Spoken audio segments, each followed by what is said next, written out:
ప్రియమైన దేవుని బిడ్డలారా, మీ అందరికీ శుభాశీస్సులు. నేను ప్రారంభించిన ఈ ఛానల్ను మీ అందరూ కూడా ఆదరించి ఆలకించి సబ్స్క్రైబ్ చేస్తున్నందుకు మీకు వేలాది స్తోత్రాలు. ఈ ఛానల్ను మీ బంధువుల చేత, స్నేహితుల చేత మరియు శ్రేయోభిలాషుల చేత సబ్స్క్రైబ్ చేయించినట్లయితే నేను ఎంతో మీకు రుణపడి ఉంటాను. తద్వారా మీరు కూడా కథోలిక వేద సత్యాలను ప్రచారం చేయటంలో భాగస్థులవుతారు. దేవుడు మిమ్మల్ని దండిగా ఆశీర్వదించి మీరు చేపట్టే ఈ పనిని సఫలీకృతం చేస్తారని నేను ఆశిస్తూ ఉన్నాను. హెబ్రీయులకు రాసిన లేఖ 1వ అధ్యాయము 1వ వచనం నుంచి 3వ వచనంలో ఈ విధంగా చెప్పబడి ఉన్నది. గతమున్న దేవుడు పెక్కుమార్లు పెక్కు విధములుగా మన పూర్వులతో మాట్లాడెను. కానీ ఈ కడపటి దినములలో ఆయన కుమారుడైన యేసుక్రీస్తు ద్వారా మనతో మాట్లాడెను. ఆయనే దేవాతి దేవుని యొక్క తేజస్సు, మహిమ, మరియు ఆ కుమారుడే దేవుని మూర్తివంతమైన ప్రతిరూపం. ఈ వాక్యం యొక్క అర్థమేమిటో తెలుసా? దేవుడు తనను తాను క్రీస్తునందు సంపూర్తిగా బయలుపరుచుకున్నారు. తనను తాను ఆవిష్కరించుకున్నారు. తన ప్రేమతత్వాన్ని, తన శక్తిని, దైవ స్వభావాన్ని మరియు దైవ ప్రణాళికను క్రీస్తునందు ఆయన సంపూర్తిగా వెల్లడి చేసుకున్నారు. ఈ విషయం మీద పునీత జాన్ ఆఫ్ ద క్రాస్ గారు ఏమంటున్నారంటే, దేవుడు మానవాళికి వెల్లడి చేయవలసిన ప్రతి అంశం కూడా క్రీస్తునందు సంపూర్తిగా వెల్లడి చేసి ఉన్నారు. గతంలో ప్రవక్తల ద్వారా కొద్దిగా ప్రజలకు అర్థమయ్యి అర్థం కాని రీతిలో ఆయన తన యొక్క ప్రణాళికను వెల్లడి చేసి ఉన్నారు. కానీ ఈ కడపటి దినాలలో క్రీస్తునందు సంపూర్తిగా తాను ఏదైతే మానవాళికి తెలియపరచాలి అని అనుకున్నారో అంతా కూడా క్రీస్తునందు ఆయన బయలుపరిచి ఉన్నారు. కాబట్టి క్రైస్తవ సంవిధానం లేదా క్రైస్తవ విశ్వాస సిద్ధాంతాన్ని బట్టి దేవుడు క్రీస్తు ద్వారా ఒక ఒప్పందాన్ని చేసుకున్నాడు. దీనినే నూతన ఒప్పందం అని శ్రీసభ పిలుస్తూ ఉన్నది. ఈ నూతన ఒప్పందం శాశ్వతమైనది, ఎన్నటికి ఎవరును జవదాటలేని ఒప్పందం. ఈ దైవావిష్కరణను అంటే సువార్త సందేశాన్ని వ్యాప్తి చేయాలి. ఇది దేవుని యొక్క కోరిక. మానవుడు ఈ సువార్తను ఆలకించి ఆచరించి రక్షణ పొందాలని ఆయన యొక్క అభీష్టం. ఈ విషయాన్నే క్రీస్తు తన అపోస్తలులకు కూడా తేటతెల్లం చేశారు.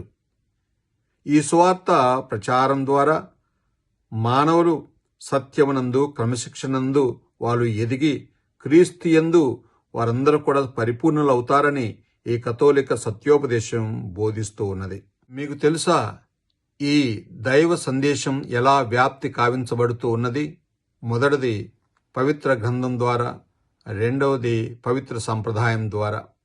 పవిత్ర గ్రంథం అంటే పవిత్రాత్మ ప్రేరణతో గ్రంథస్థం కావించబడిన పుస్తక సముదాయం. పవిత్ర సంప్రదాయం అంటే క్రీస్తు చేత అందించబడిన సువార్త, అపోస్తలులకు అందించబడిన సువార్త. దీనిని బట్టి మనము అర్థం చేసుకోవాల్సింది ఏంటంటే, పవిత్ర గ్రంథాన్ని మరియు పవిత్ర సంప్రదాయాలను మనము కడు ప్రీతితో అంగీకరించి ఆదరించి అనుసరించాలి. ఈ పవిత్ర గ్రంథాన్ని, పవిత్ర సంప్రదాయాన్ని పరిశీలించి విపులీకరించే అధికారం, శక్తి ఎవరికి ఇవ్వబడింది? ఏక అపోస్తలిక కథోలిక శ్రీ సభకు మాత్రమే క్రీస్తు యొక్క అధికారాన్ని ఇచ్చాడు. ప్రతి మానవుడు గుర్తుంచుకోవలసిన అంశం ఏందో తెలుసా? దేవుడే పరిశుద్ధ గ్రంథ రచయిత. ఆయనే మానవ రచయితలకు స్ఫూర్తిని, ప్రేరణ కలిగించి ఉన్నారు. ఈ పరిశుద్ధ గ్రంథంలో ఎలాంటి లోపాలు, తప్పులు లేవని దేవుడే స్వయంగా భరోసా ఇచ్చారు. ఈ సత్యాన్ని దేయి వెర్బుమ్ అంటే డివైన్ రెవల్యూషన్ అనే 2వ వాటికన్ మహాసభ సంవిధాన పత్రిక ద్వారా 6వ చిన్నప్ప పాపు గారు ప్రకటించి ఉన్నారు. పరిశుద్ధ గ్రంథంలో మొత్తం 73 పుస్తకాలున్నాయి. పాత నిబంధనలో 46 పుస్తకాలు, నూతన నిబంధనలో 27 పుస్తకాలున్నాయి. శ్రీ సభ వీటిని అంగీకరించి గౌరవిస్తున్నాయి.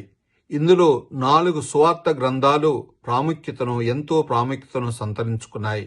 కారణం క్రీస్తే వీటికి కేంద్ర బిందువు. చాలామంది అంటుంటారు కథోలికులు బైబిల్ గ్రంథానికి ఎక్కువ ప్రాముఖ్యతను ఇవ్వరు అని. నిజానికి విశ్వ స్త్రీ సభ దివ్య సప్రసాదానికి ఎంత గౌరవాన్ని ప్రాముఖ్యతను ఇస్తుందో అంతే గౌరవాన్ని ప్రాముఖ్యతను బైబిల్ గ్రంథానికి కూడా ఇస్తుంది. ఎందుకోసమంటే ఇటు దేవుని వాక్కు, దివ్య సప్రసాదం మనల్ని పోషిస్తూ ఉన్నాయి, క్రీస్తు బాటలో నడిపిస్తూ ఉన్నాయి. కాబట్టి ప్రియులారా, దేవుని బిడ్డలమైన మనము పరిశుద్ధ గ్రంథం పట్ల అపారమైన గౌరవ మర్యాదలు కలిగి జీవించాలి. మన ఇళ్లలో దానిని ప్రతిష్ఠించుకోవాలి. ఈ పరిశుద్ధ గ్రంథాన్ని చేబూనే మనం దేవాలయంలో ప్రవేశించాలి. దివ్య సప్రసాదం అనేది ఓ పరమ రహస్యం, దేవుడిచ్చిన దివ్యాహారం.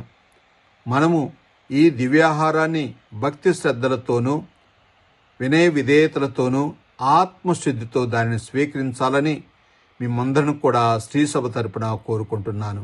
ఆమెన్. ప్రార్థన చేసుకుందాం. సర్వోన్నతుడు, సర్వజ్ఞాని, సర్వశక్తివంతుడు అయిన దేవ, నీకు స్తోత్రం తండ్రి. మీకే ఆరాధన, స్తుతి, స్తోత్రములు, గౌరవ మహిమలు ఇప్పుడును ఎల్లప్పుడూ సదాకాలం కలుగునుగాక. ప్రభువా, ఈ వాక్యమును, ఈ సందేశమును ఆలకిస్తున్న ప్రతి ఒక్క బిడ్డను ఆశీర్వదించండి. వారికి రక్షణ దయచేయండి. వారికి ఆయురారోగ్యమును నిండుగా ప్రసాదించండి. బంగారు భవిష్యత్తును వారికి దయచేసి నిత్యము నీ కాపుదలలో నడిపించమని నిండు మనసుతో వేడుకొంచున్నాం తండ్రి. వారు అనుదినం ఎదుర్కొనే సమస్యల నుంచి వారికి రక్షణను కల్పించమని మనసారా ప్రార్థన చేస్తున్నాం తండ్రి. ప్రభువా, వీరందరూ కూడా దివ్య సప్రసాదం పట్ల, దివ్య గ్రంథం పట్ల ఎంతో మక్కువ కలిగి గౌరవ మర్యాదలతో జీవించి నీ సువార్త సందేశాన్ని, వేద సత్యాలను ఇతరులకు ప్రచారం చేసే శక్తిని మరియు ప్రేరణను వీరిలో కల్పించమని మనసారా ప్రార్థన చేస్తున్నాం తండ్రి.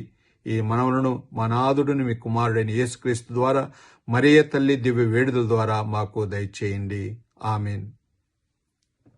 సర్వశక్తి గల సర్వేశ్వరుడు, పిత, పుత్ర, పవిత్రాత్మ మేము ఆశీర్వదించి సదాకాలము కాచి కాపాడుదురుగాక. ఆమెన్.